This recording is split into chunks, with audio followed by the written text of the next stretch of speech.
You ask Tiger to solve. This deals with linear equations with one unknown.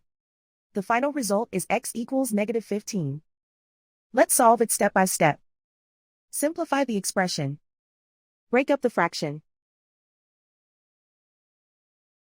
Find the greatest common factor of the numerator and denominator.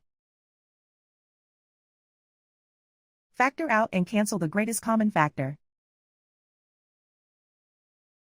Group all constants on the right side of the equation.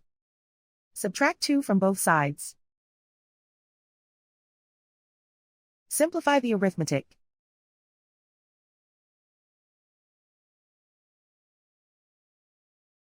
Isolate the x. Multiply both sides by 3. Group like terms. Multiply the coefficients. Simplify the fraction. Simplify the arithmetic. And so the final result is x equals -15.